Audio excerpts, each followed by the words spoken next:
Centre Block, one of the country's most recognized buildings. It's the crown jewel of Ottawa's Parliament buildings and a fundamental symbol of Canada.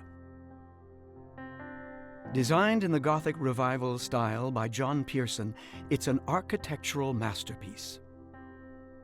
A combination of immense size and scope with painstaking artistry and craftsmanship.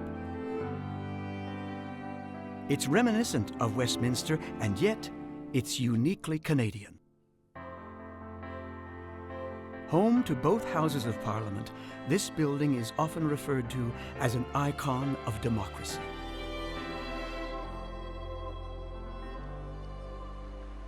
Now this historic building is closed, undergoing the largest and most complex heritage rehabilitation project ever undertaken in Canada.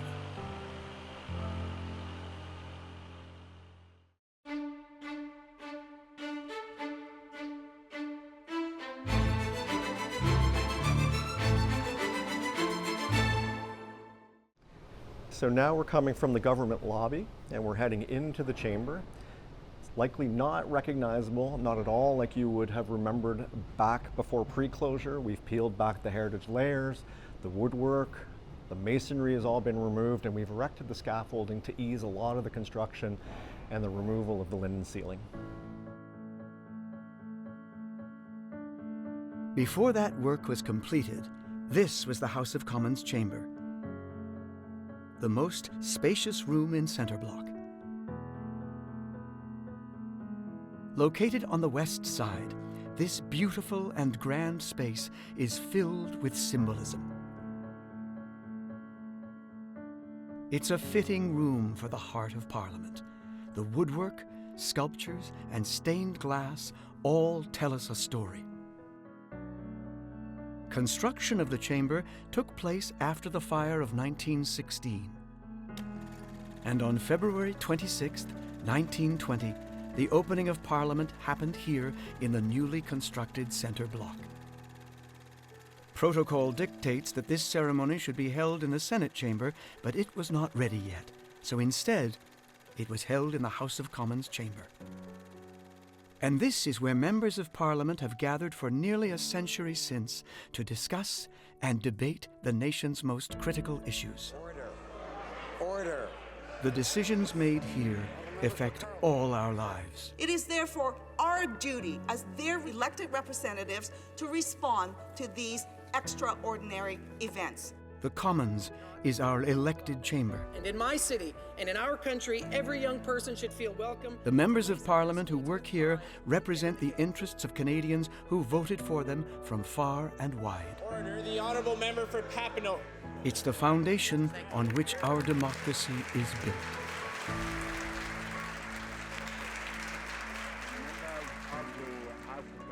Here in the Commons chamber, distinguished visitors have spoken to Parliament and the Canadian people.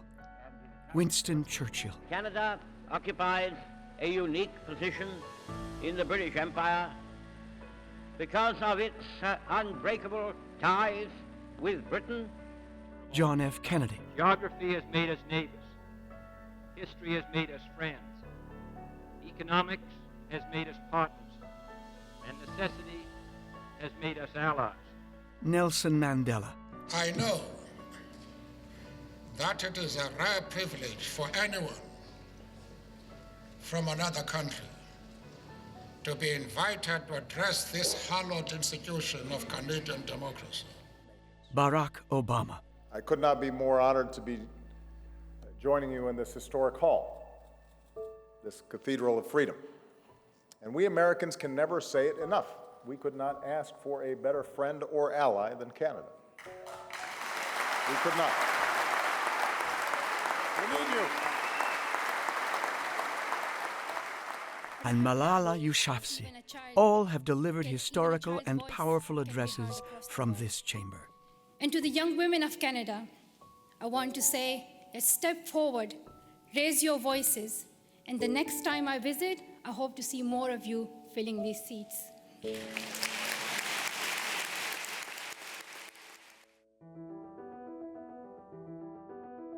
The chamber is now unrecognizable, It's filled with scaffolding. The walls, once covered in Tyndall limestone, have been stripped bare. Just a fraction of the green carpet left. All the heritage assets have been removed. The stained glass windows were the first to go. Then the speaker's chair, the desks, and the chandeliers. My name is Daryl DeGramont. I am the director for the Centre Block Rehabilitation Program for the House of Commons. I manage a team of project managers, architects, and interior designers that are responsible for meeting the requirements and operational needs of the house within the implementation of the design and the final layout. The team themselves are responsible for ensuring that our service area representatives, which could be anything from food services, material handling, procedural, you name it, anyone who's involved in the Centre Block in its final state, we meet with them and they meet with them to make sure that their needs are met in the building so that we can ultimately meet the needs of our parliamentarians. Essentially, we have a grocery list of things that are essential to us and making sure that are operational and that are part of the building when we ultimately occupy the building. And for us, they come in the form of data sheets and they come in the form of requirements. And these are handed over to Public Works. And so the consultants essentially know exactly where we're coming from and what we're looking for. Early on, there were surveys that were done, public surveys that were done by Public Works, or PSPC, and those surveys demonstrated and indicated to us that the general public and people are very interested in the heritage of the building and maintaining the heritage. We met with our parliamentarians. They reiterated the same thing. So we knew that we needed to work with a certain footprint and we needed to respect the building in that way. If you want to try and accommodate the number of MPs that we have multiple options. Those options could include making it bigger, but we were very specifically told we want you to respect the footprint and we want you to respect the heritage of that space, which means that the growing number of MPs within the chamber is part of the challenge in how we actually continue to fit them within the chamber. So today we have 338 MPs that sit in West Block in Parliament. That will eventually grow to 343 when we actually move back into Centre Block. And it could be as high as 400 or 350. That all depends. The challenge is really how do you accommodate that many people? And we know that that's not going to be an instant number that will eventually have to change. It's one that will eventually grow over time. So we spoke about heritage, but we were very specifically told that accessibility was also a priority within the chamber and the rest of the building, including the lobbies. So it means that the aisles need to be wider. It means that we have to accommodate seats for people with disabilities, and we have to make sure that circulation throughout the entire chamber will meet that need. That wasn't the case prior to closure. So that already puts more constraints on how many people you can put in.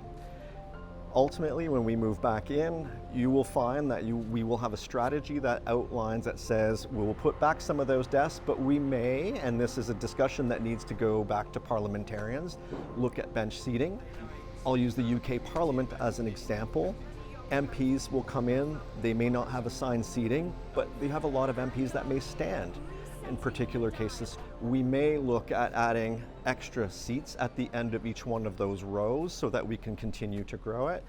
We may look at a phased approach where we either go all out with bench seating, or we may just look at making sure that those front heritage seats are kept, because that is really, I think, what people actually recognize in the chamber, and then you continue to evolve them going back.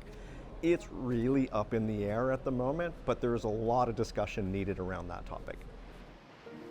When we closed the building down, I think it was very emotional for a lot of people. And primarily when we moved over to West Block, primarily MPs, obviously, or people that had worked in the building even. Administration had been here for years, so the closure of the building was a very sentimental, emotional thing for people. As such, we started to do tours of the building to bring people through, and we started to do a lot of the work, the demolition, the abatement. We found that that first year of walking through the building with people, I was really shocked to see just how emotional people were. And you would have MPs that were literally on, the verge of crying because they just have such an emotional attachment to the building. And then on top of that, to see these layers removed over time, it's a pretty daunting thing and a little bit scary for some, but you have to reassure, and I think it goes back to the heritage question, everything is going back exactly the way it was. Nothing will have changed. In some spaces, you won't even see what those changes are.